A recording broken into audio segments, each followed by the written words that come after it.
Hello everyone. I just wanted to make a video today about something a little bit different, but that's really important to talk about.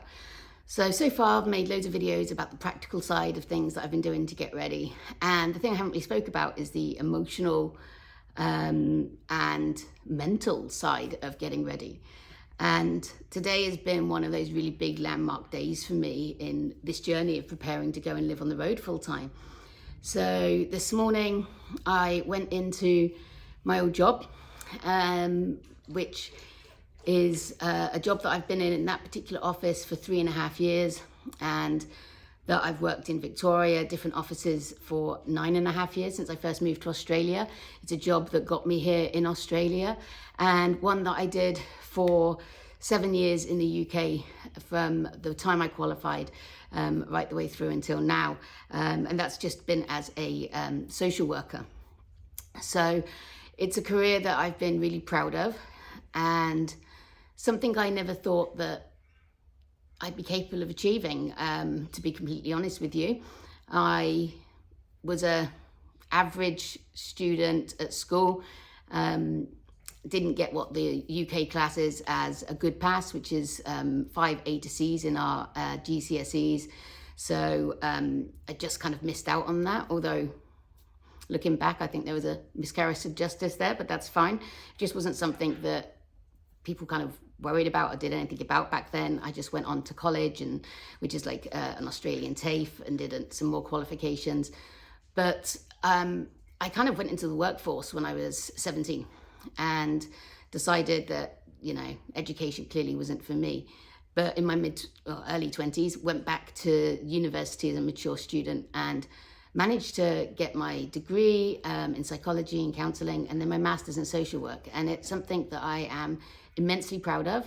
I got my tattoo here, which is a cap and gown with my letters after my name, whilst wearing my cap and gown after getting my master's, which was a pretty cool memory to have done that. But yeah, that's how proud I am. I literally got it on me forever. And, that's after I found out that I was dyslexic. And I have ADHD, which I found out like just in the last kind of 5 years. So I've managed to achieve all of these things, and I'm so passionate about the work that I've done as a social worker. I've worked in child protection for all of that time, and I think unfortunately, it's a really vital role, one that I think is misunderstood. I don't think it's given the credit that it's deserved. I don't think that the staff doing the job are, given the credit for the hard work that they do, and they work really hard, and it's not an easy job. And giving that up and going to live on the road full time, yes, I'm still going to be using the skills. I am setting up my own online therapy business, which I'll be doing alongside some work on the road, because I've got to build a business up. It doesn't just come to you straight away, and I still need to pay bills because I'm doing this in my early 40s. I don't have a big lump sum of money or anything like that behind me, but there's a real grieving process, and for me, in my work capacity, that grieving process is most prominent. And today, going in and saying goodbye to all of my colleagues and clearing my desk, it was hard. It's definitely the end of an era. And I mean, I've got stuff stacked behind me, as you can see, but even grieving things, which is a bit sad really, isn't it, I think? But, even that is a process. But the grief of not living in a home anymore, just the living a different lifestyle is, it's the dream that we all have. And for me personally, I've had this dream probably since I was 18 in one capacity or another. And now I'm doing it, I'm living it out. But there's so much more that comes with it. It's not as simple as just saying, I'm going to do this and it's going to be amazing. And like anyone that you follow or watch online that lives on the road will all have made a video at some point saying that it's not just being on holiday all the time. A lot of people still work. Even our grey nomads who've retired quite often have to top up their income or do that for kind of the social elements as well, and just to kind of keep themselves busy. It's not something that many people can just do. unless they're doing it for a short period of time, like they've saved up to do a 12-month lap or something like that.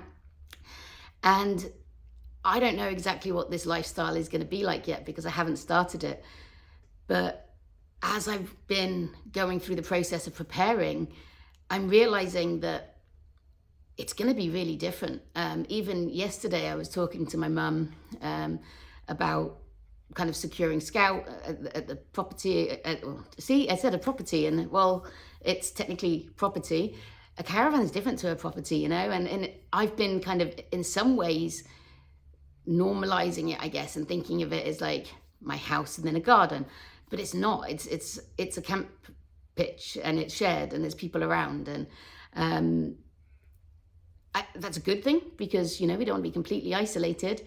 But it will also be nice when I get away and I am a bit isolated. So there's going to be a nice balance there for me.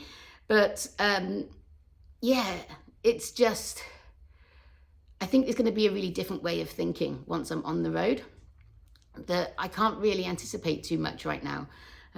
But I know it's not going to be a holiday every day. I mean, especially as I am going to be working part-time and setting up a business.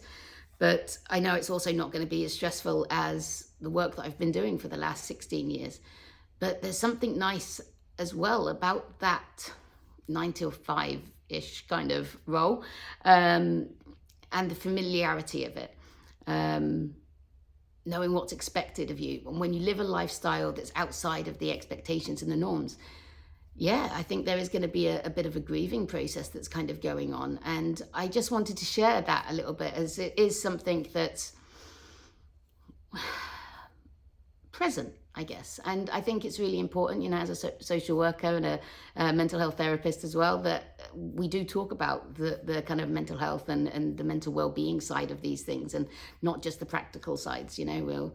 It's a bit like real life, real life, normal life, whatever the right term is. But, you know, we might brag about going to the gym and, you know, you got a good session in, but we don't often brag about going to therapy. And I think we need to normalize speaking about these things and identifying that something like this is an absolutely huge deal.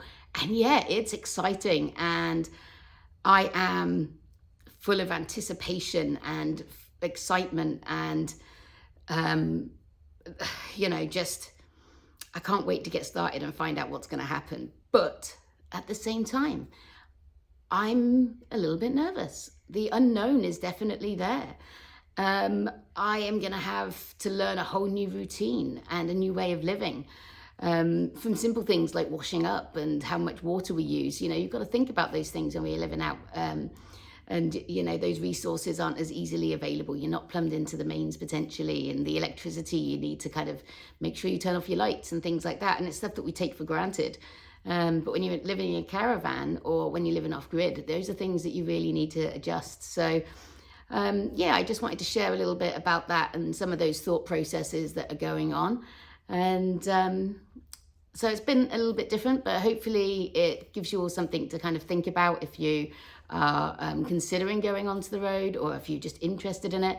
And if any of you watching are already living on the road, please put something in the comments. Tell us what your experiences are. Am I, you know, the only one that feels this way? I'm willing to bet I'm probably not, but yeah, share your experiences. I'd love to hear them.